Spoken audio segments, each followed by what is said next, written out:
What you need in the building? How's everybody doing? So we're gonna talk about some of the fights from past weekend.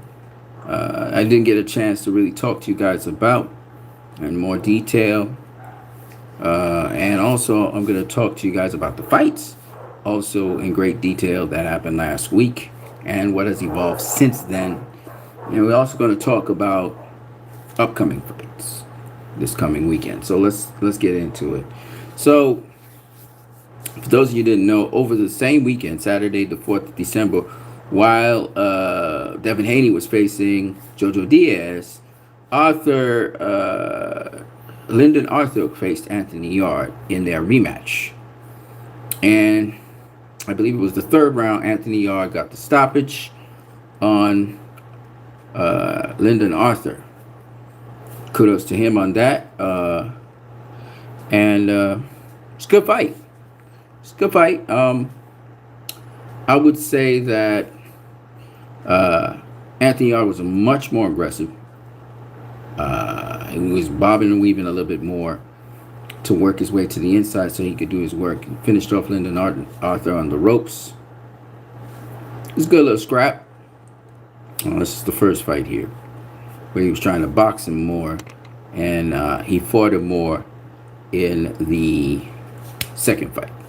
Fought him more, and that's what allowed him. He was just he took up with a kind of pace as well, that allowed for the fight to be the way how it was. You know what I mean? So let me just say this is a different format, but don't feel how about it. We just doing something a little bit different today. You're gonna have to excuse that. That was a fart.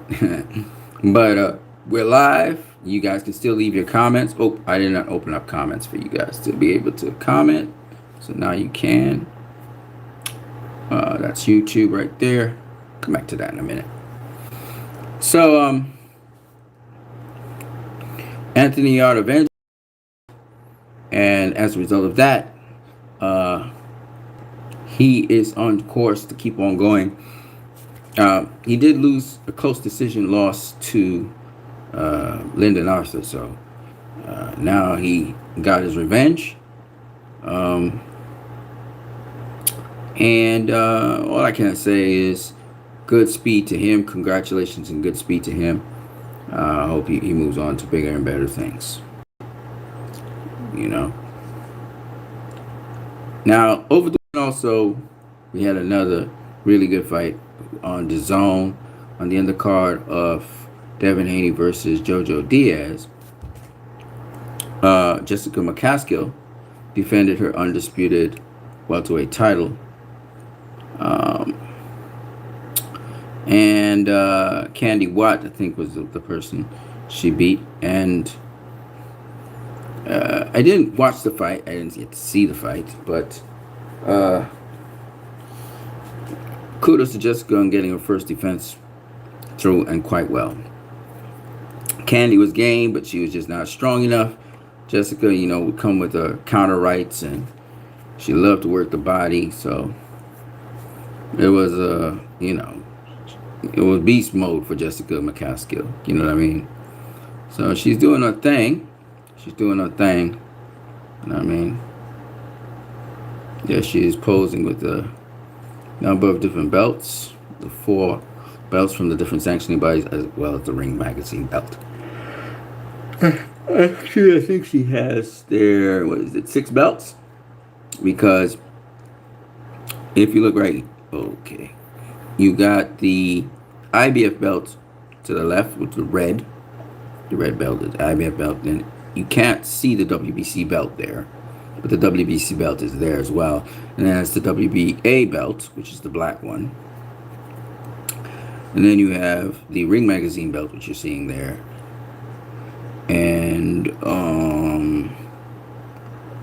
I think behind the WBA belt, I believe, is the WBO belt. And then to the side, probably these 2 other belts, what looks like an IBO belt. And I'm not too sure what the other one is. Yeah. But that's really cool. she's undisputed. She has a whole bunch of belts. It's cool stuff, man. It's cool stuff. All right, so that's kudos to Jessica McCaskill on that.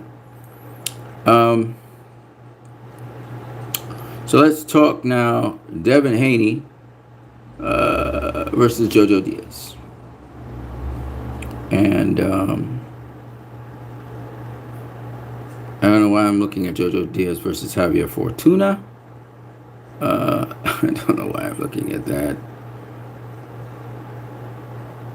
I guess it accidentally clicked on that. Okay. Alright. There we go. So, in the fight, of course, Devin Haney kind of controlled the action. And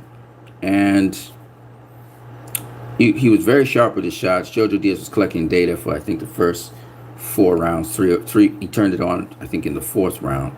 And I remember I think Jojo took the 4th. What was it? Can't remember exactly the rounds that Jojo Diaz took. Now, but Jojo really turned it on in the 3rd round, and he really picked it up in the 4th. So, and I think it was back and forth. So I think Jojo probably won the 4th, Haney won the 5th, Jojo won the 6th. Then Haney won probably 7, 8, and 9. Then Jojo won the 10th, I think, something like that. I'm not too sure. I may be mixing it up with Tank's fight. But good fight, as you all know. Now, what I really wanted to talk to you guys about was what's the future for Devin Haney? What's the future for Jojo? I know I spoke about this in another stream, but I still want to talk about it a little bit. So, basically, I think that Haney, I think what's next for Haney might be the Gambosis fight, even though there's some developing events with respect to Gervonta Tank Davis and George Kambosos, in that Gervonta Tank Davis is the regular champion, and what the WBA is trying to do is get one champion there. So they want the regular face the super champion, which I think is a very good thing. I hope they do that across the board, and whoever wins, they're the real champion. You know what I mean? Not, in other words, there will be no multiple champions. So I think it's a good idea for Devin Haney, for Gervonta Tank Davis, who is just the regular champion, to face George Kambosos, who is the super champion, right? So the WBA sort of ordered that, which is cool. I don't know if Tank will take that fight, but that's a fight he should take, in my opinion. But I don't know if they'll take it. It depends on negotiations, etc., etc., etc. You know what I mean? But Devin Haney versus Jojo Diaz. Jojo is very skilled southpaw. Uses the high guard and mixes it up with his shell defense. And Haney, he also uses some of that, even though he's more in the shell defense. And Devin Haney did his thing. Jojo had him in trouble at certain times. Just didn't put the foot on the pedal until the very last round.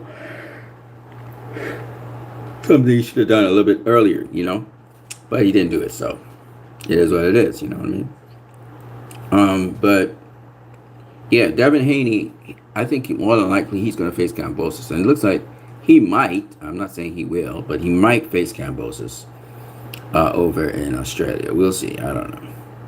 He might. As I said, he might. Devin Haney shows his skills, his abilities. He stepped up to the next level. So we'll see what happens with him over the course of his career, right? Oh, man. Wow. All right. Now, this topic right here is a hot topic. It's so interesting. Lana Elby had told everybody we might see Tank boxing. Okay? I heads up everybody who has been watching this channel, and I told them that, I didn't really see Gervonta Tank Davis stopping Isaac Cruz. I think it would go to decision. And I said, why? I look at this build. I look at his reputation. I look at who is promoting him. I knew this guy was no joke when I watched this footage of him and what he did to Francisco Vargas, what he did to Diego Magdaleno. That's the only footage I saw of him. I said, this dude, he going to be a problem. I knew his foot speed wasn't as fast as Tank. I know his hand speed's not as fast as Tank. I knew Tank was going to catch him with certain shots, but I knew he tucked his head.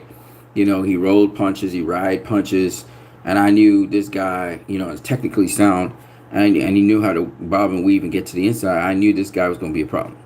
And it turned out that he was. And gave Tank a run for his money. I had to fight 8-4. Okay, there were some swing rounds. You could have given it to, Cruz or Davis. I think one swing round at least. I remember.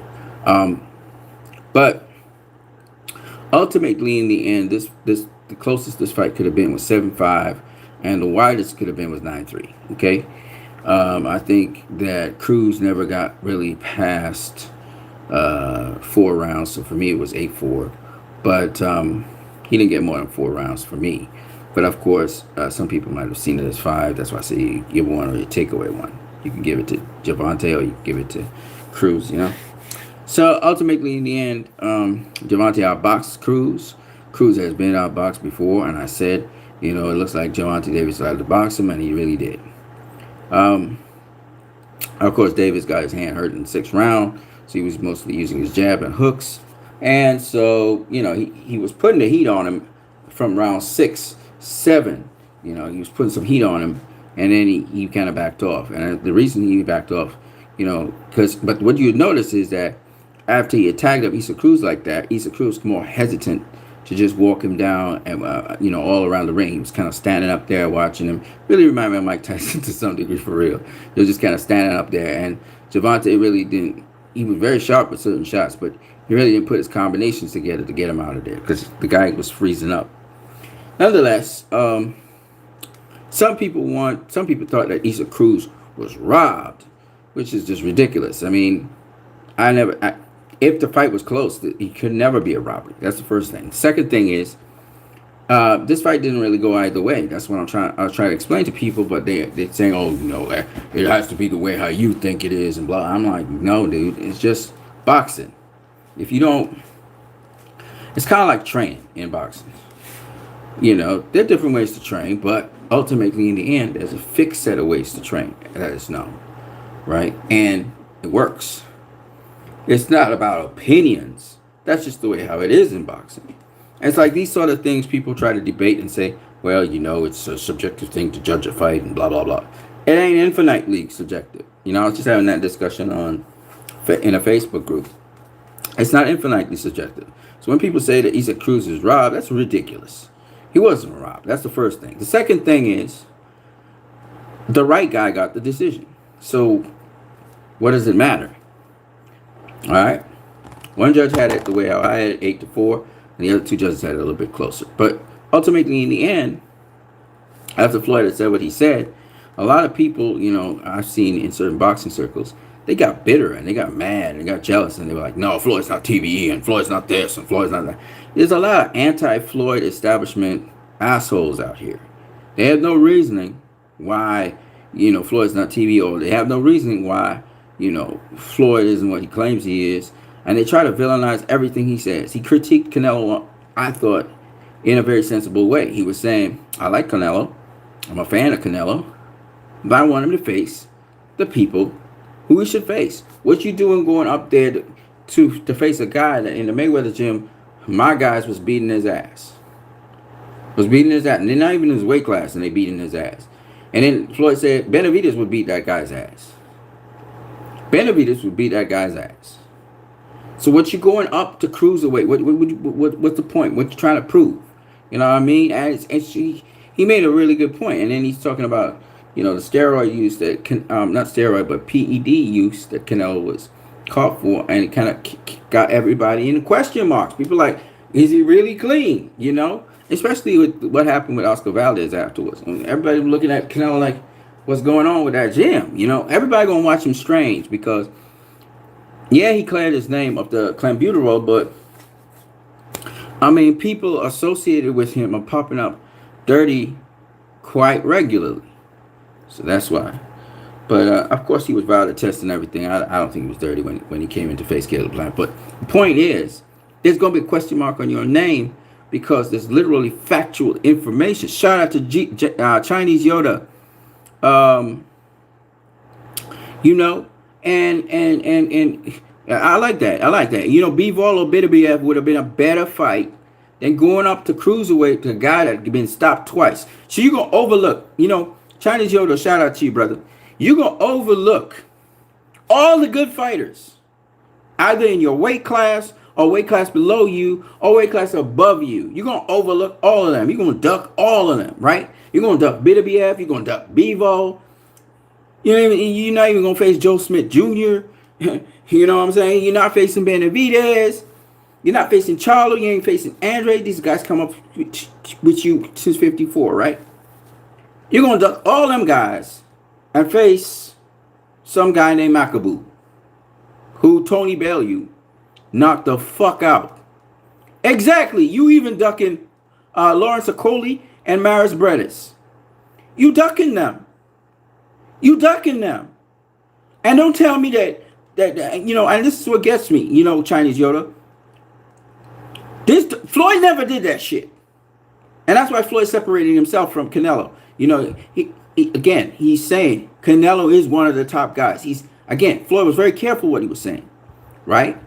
They're very careful what he was saying. He's not trying to take nothing away from Canelo, but he's saying, you know, the people been saying that, you know, you taking the easiest fights and you trying to take the easiest route.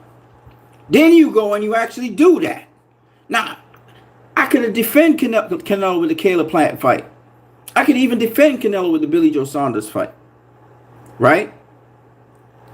I could even defend Canelo with the Callum Smith fight, even though, again, Canelo pulled this thing where he didn't even give Callum Smith enough time to prepare. Even though Callum Smith had a heads up a long time and was doing a lot of negotiations and stuff, he still had a kind of rushed time to prepare, right? Same thing he did to Sergey Kovalev. And put a rehydration clause on his ass. All right? Let's not forget that. But even so, them guys is quality guys. Callum Smith's a quality guy. Billy Joe Saunders has proven he's a quality guy and he faced quality guys. And Caleb Plant is a hell of a boxer, right? I don't got nothing. Yildirim. Who the fuck? Why? Sorry about the F-bomb. Why is Yildirim getting a chance? Don't tell me he's a mandatory and you got the franchise belt. And to add insult to injury, that was David Benavidez' belt. David Benavidez should get the first shot. I don't care if he screwed up. Now David Benavidez is in the position, you duck his ass, and you jump all the way up to cruiserweight to face an inferior opponent. That's called a duck. That's called a duck. There's no other explanation for it. Even Sean Porter's dad, straight up, duck. It's called a duck. That's the definition of duck.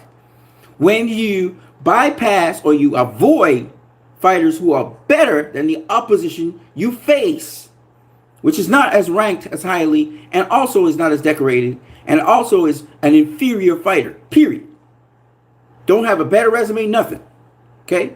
That's called a duck. And just because you jump up 2 weight classes, you're not really doing that because the dude, first of all, they changed the weight class to 190-pound limit. Okay? The dude comes in 200 plus. He don't want to do no catch weight, but suddenly the WBC have this new regulation. So you're weakening the guy on top of the fact that the guy is not as good a boxer. To me, that is bullshit. And we have to call it out for what it is. I'm a fan of Canelo. But I'm never going to say, oh, he could just do whatever he wants because he's the man, because he beat everybody. No, fuck that. That's bullshit. All right? You're going to leave a weight class because David Benavidez is the next guy in line. You left the weight class at 160 because you had to face Demetrius Andrade. You had one more belt to get. And it was versus Demetrius Andrade. And you stalled and you stalled and you lost your IBF belt because you didn't want to face Derek Franchenko either. And then you didn't even face Jamal Charlo, your mandatory, when it was time to face your mandatory. And these guys have been with you since 154. Then you jump up to 168 and do the same shit? You're now ducking David Benavidez? Get the fuck out of here, man. Shout out to Chinese Yoda. Chinese Yoda says, Bitterbiev is a natural fight to make next. Yeah, but he not gonna make it. That motherfucker gonna duck. It seems. Because he's disappointing to me, man. He's very disappointing to me. Chinese Yoda says he's taking the easiest fight. Chinese Yoda said his duck list, Charlo, Andrade, GGG rematch. I mean, he faced GGG twice, so I'm not gonna say he ducking. How you gonna be ducking GGG? You faced him twice. You faced him twice. There's no duck there. He faced him twice. If you face somebody and you faced him twice, come on, man, you ain't ducking nothing. He ain't ducking shit. GGG's overhyped. Fuck GGG. GGG did not win the first fight, and he did not win the second fight either. Canelo outboxed him. Canelo's like moving on to the next. And if he faces GGG a third time, he's gonna knock him the fuck out. Okay, that's just what's gonna happen. Did he duck Joe Smith? Not really. Joe Smith just came on the scene, but he could have faced Joe Smith next if he wanted a challenge. And Joe Smith is probably the weakest of the champions there. Bevo's, the most decorated. Now, Bevo is the strongest, I think. And I think what the hell just happened? What the hell just happened to my chat? Okay. No, GGG versus Murada is off. GGG versus Murada right now is delayed. It's postponed because of some COVID regulations or some shit like that. But yeah, he not facing Bevo. He not facing Bidibiev. He not facing Charlo. He not facing Andre. He not facing Benavidez. All right.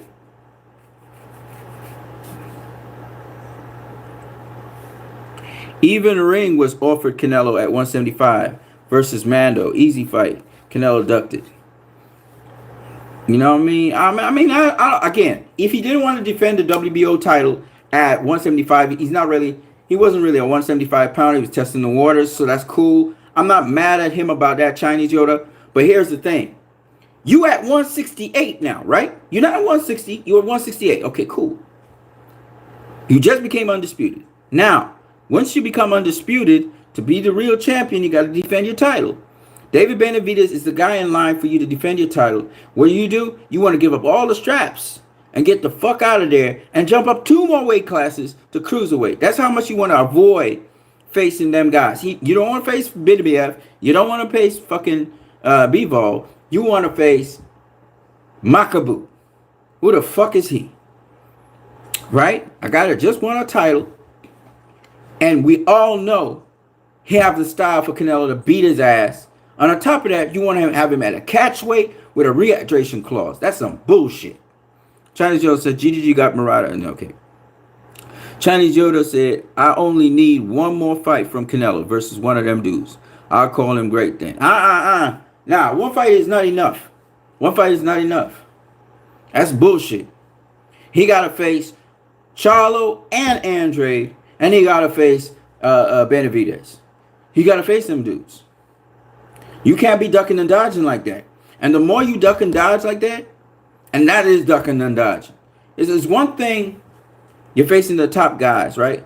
And I ain't mad at him. He faced Caleb Plant. That's good. You faced Billy Joe Saunders. That's good. You faced Callum Smith. That was good. Callum Smith is supposed to be this puncher, right? But he's a long-distance guy. Perfect for Canelo to get to the inside. Billy Joe Saunders didn't have the confidence. I thought Billy Joe Saunders could beat him, but Billy Joe Saunders didn't have the confidence. Caleb Plant showed that he could beat him. He just didn't know what to do. Experience. He didn't know what to do once he got knocked down. Okay? But I had him ahead on my scorecard, 6-4. All right? Then, you got Benavidez. Now, you just faced Caleb Plant, who's a better boxer than David Benavidez, who's improving every time. Why you won't face David Benavidez? He wants to face you. Why you won't face him? Because he's a big, strong dude, and Canelo don't know if he could take him on. Because he got doubt. I've seen Canelo. Canelo went after Lara. Canelo went after Trout. Canelo went after Floyd. Okay? Canelo went after Cotto. Canelo turned around, did his thing, and then went after GGG. So he has done it. He went after the fights. He showed that he's not a coward, whatever. But for some reason, this motherfucker doesn't want to face Charlo right now. Doesn't want to face Andre right now. And he don't want to face Benavidez right now. And the weird thing about it is, this Makabu dude, who only been fighting in Africa, he had it developed, and he's knocking out people in Africa, and in Congo, but what the fuck? He not doing no international nothing. When he steps up to the plate, face one international guy like Tony Bellew, he gets stopped. This dude weak. Okay, he's weak. Okay? You're going to face him instead of two-time world champions Jamel Charlo, or two-time world champion Demetrius Andrade, or two-time world champion, all of them are two-time world champions, David Benavidez, who is they're better boxers than this guy. You know what I mean? So it's not just about one fight from Canelo. Fuck that. I want him to face all three of those guys. He owes it to us. Okay? That's some bullshit he's on.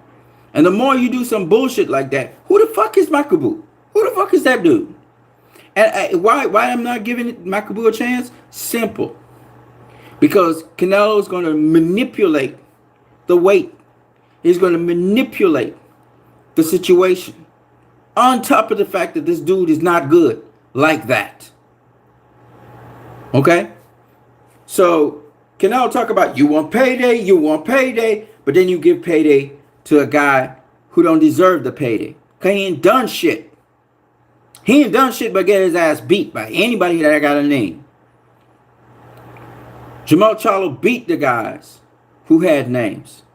Whether it's K9 Bundridge, whether it's Vanis Matarosian, whether it's Erickson Lubin, whether it's J. Rock Williams, whether it's what's the dude that knocked out shit, I can't remember the dude's name right now. All right, you go up to middleweight. You got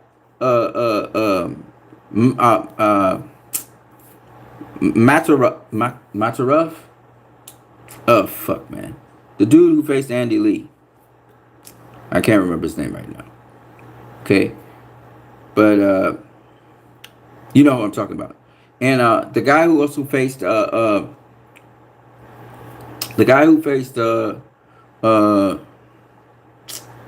it. Makavov. It's not Makavov, but it's close to it. But whatever. He also faced Derevyanchenko, the guy that Canelo ducked. Right? So he's faced some guys. You know what I mean? He's faced some guys. So Andrade, everybody ducking Andrade. Charlo ducking Andrade. Munguia ducking Andrade. Triple G duck Andrade. Saunders duck Andrade. Fucking Canelo duck Andrade. Everybody ducking Andrade. I would love to see Andrade versus Benavidez. If Andrade can't get a fight, he should face David Benavidez. But really, man, you know, everybody's ducking Demetrius Andrade. Right? All I gotta say to that situation is, look, man, Canelo need to face better opposition than a Rocky Fielding,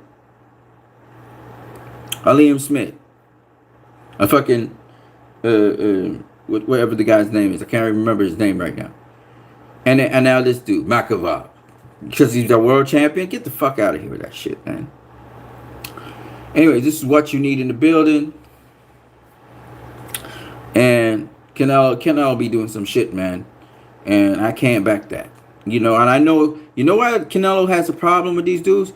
Because Canelo don't really have great foot cardio. He don't move his feet really great. He's very, you know, he's quick. He has quick feet, when explosive feet, but he don't really, he don't work on his boxing, on his foot cardio, on his foot placement and that kind of thing. He have precise footwork where he doesn't have to consume so much energy when he's moving around the ring, but he don't really got that boxing footwork where, you know, you got busy feet and they're moving around and they're very quick and agile and athletic.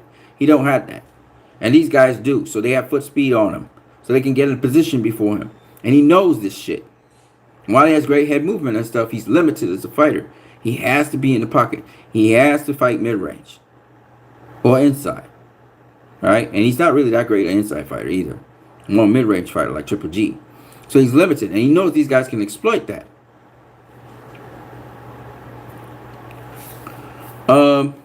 Let me go to the last thing I want to talk about, which is upcoming fight.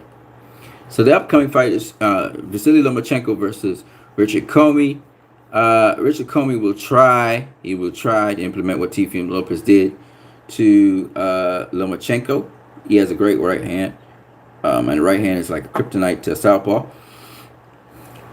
But I think Vasily Lomochenko is going to outbox him and do his thing. You know what I mean?